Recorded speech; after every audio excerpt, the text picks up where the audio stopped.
भीम को यह अभिमान हो गया था कि संसार में मुझसे अधिक बलवान कोई और नहीं है।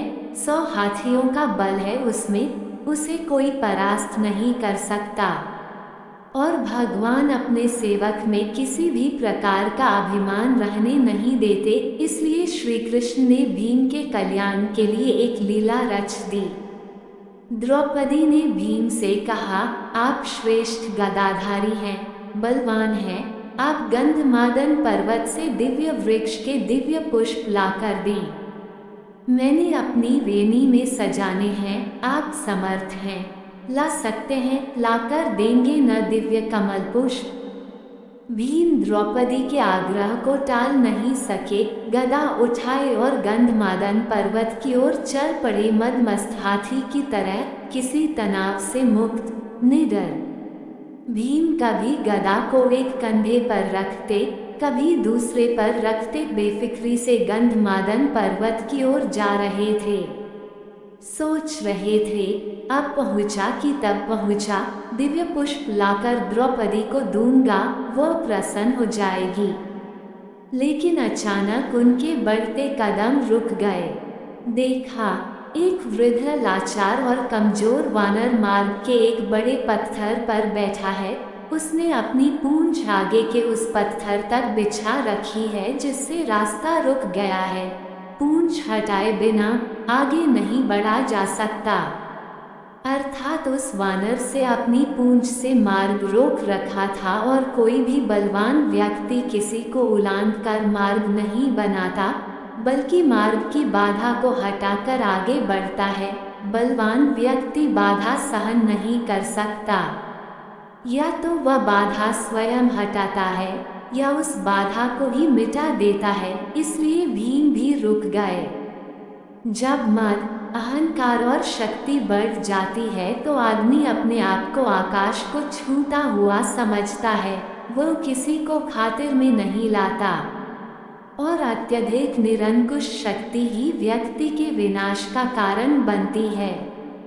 लेकिन श्री कृष्ण तो भीम का कल्याण करना चाहते थे, भीम का विनाश नहीं, सुधार चाहते थे।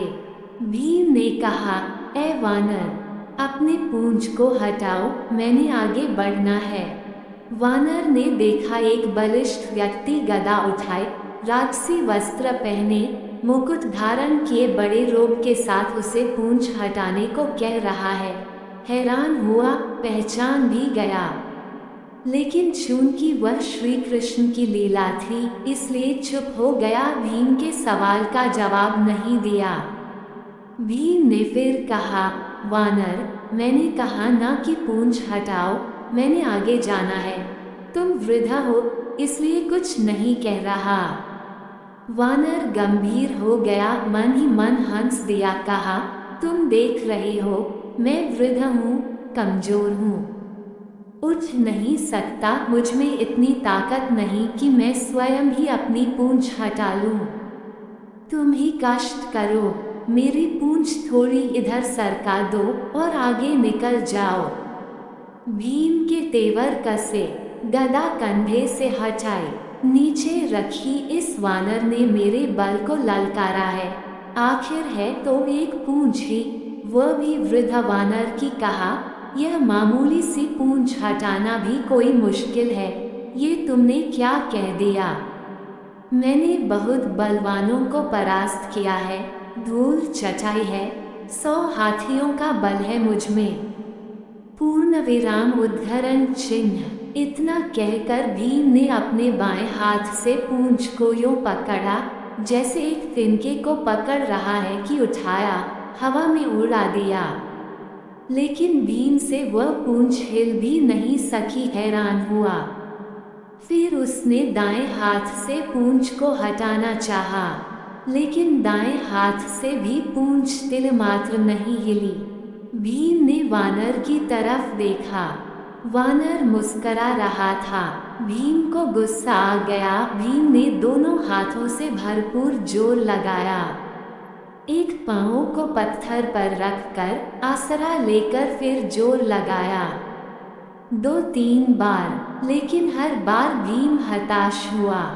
जिस पूंछ को भीम ने मामूली और कमजोर वानर की पूंछ समझा था, उसने उसके पसीने छुड़वा दिए थे और भीम थककर निढाल होकर एक तरफ खड़ा हो गया। सोचने लगा, यह कोई मामूली वृद्ध वानर नहीं है, ये दिव्य व्यक्ति है और इसकी असीम शक्ति का मैं सामना नहीं कर पाऊंगा। विनम्र और झुका हुआ व्यक्ति ही कुछ पाता है, अकड़ उसे ले डूबती है, ताकत काफूर हो जाती है और भीम वाकई वृद्धा वानर के सामने कमजोर लगने लगा। मद और अहंकार काफूर हो गया, और जब मद और अहंकार मिटता है तभी भगवान की कृपा होती है। भीम ने कहा, मैं आपको पहचान नहीं सका, जिसकी पूंछ को मैं उठा नहीं सका वह कोई मामूली वानर नहीं हो सकता। मुझे क्षमा करें, कृपया अपना परिचय दें। वानर उठ खड़ा हुआ, आगे बढ़ा और भीम को गले लगा लिया।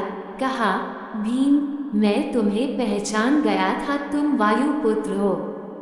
मैं पवन पुत्र हनुमान हूँ, श्री राम का सेवक। श्री राम का सेवक होने के सिवा मेरी कोई पहचान नहीं और उन्हीं के आदेश पर मैं इस मार्ग पर लेटा हूँ, ताकि तुम्हें तुम्हारी असलियत बता दूँ। रिश्ते से मैं तुम्हारा बड़ा भाई हूँ और इसीलिए बड़े भाई का कर्तव्य निभाते हुए प्रभु के आशीर्वाद से तुम्हें याद दिला रहा हूँ। शक्ति का, ताकत का अभिमान न करो, क्योंकि यह ताकत और बल तुम्हारा नहीं, भगवान ने ही इसे दिया है। ये शरीर भी तो परमात्मा ने दिया है, और जो चीज़ परमात्मा की है वह किसी और की कैसे हो सकती है। इसलिए जो जिसने दिया है उसके लिए उसी का धन्यवाद करना चाहिए। परमात्मा की शक्ति के अलावा किसी की क्या शक्ति हो सकती। भीम की आंखें खुली। त्रेता युग की श्री राम और हनुमान जी की वीर गाथाएं याद आ गईं।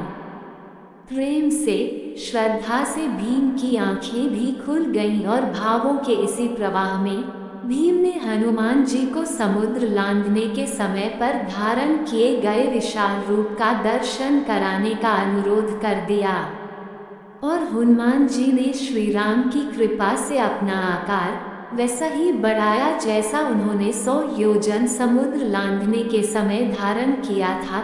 ये देख भीम हैरान रह गया। वो कभी हनुमान जी के चरणों में देखता और कभी उनके आकाश छूते मस्तक को, जिसे वह देख ही नहीं पा रहा था।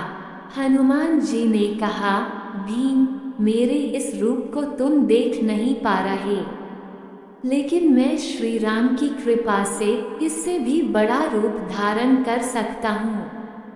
भीम ने हाथ जोड़कर सिर झटक दिया और हनुमान जी के चरणों में गिर पड़ा।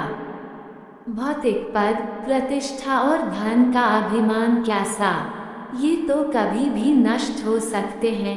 भौतिक पदार्थ भौतिक सुख ही देते हैं, लेकिन परमात्मा की कृपा तो शाश्वत होती है, जिसे कोई छीन नहीं सकता, चोर चुरा नहीं सकता। आदमी को उसी दायरे में रहना चाहिए जिसमें परमात्मा रखे।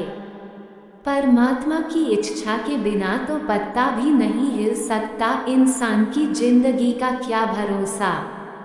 किसी भी मोड़ पर, 4 कदम की दूरी पर खत्म हो सकती है। हनुमान जी का जन्म त्रेता युग में अंजना एक नारी वानर के पुत्र के रूप में हुआ था। अंजना असल में पुंजिक स्थला नाम की एक अप्सरा थी, मगर एक शाप के कारण उन्हें नारी वानर के रूप में धरती पे जन्म लेना पड़ा। उस शाप का प्रभाव शिव के अंश को जन्म देने के बाद ही समाप्त होना था। अंजना केसरी की पत्नी थी।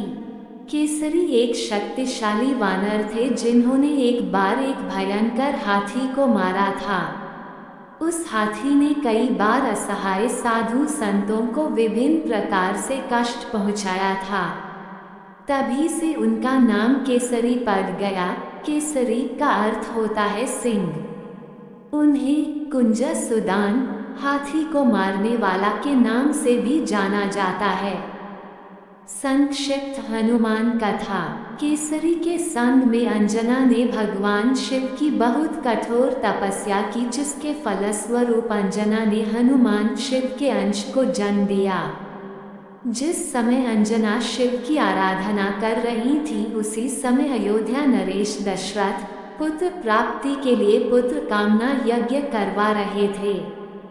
फलस्वरूप उन्हें एक दिव्य फल प्राप्त हुआ, जिसे उनकी रानियों ने बराबर हिस्सों में बांटकर ग्रहण किया। इसी के फलस्वरूप उन्हें राम, लक्ष्मण, भरत और शत्रुघ्न पुत्र रूप में प्राप्त हुए।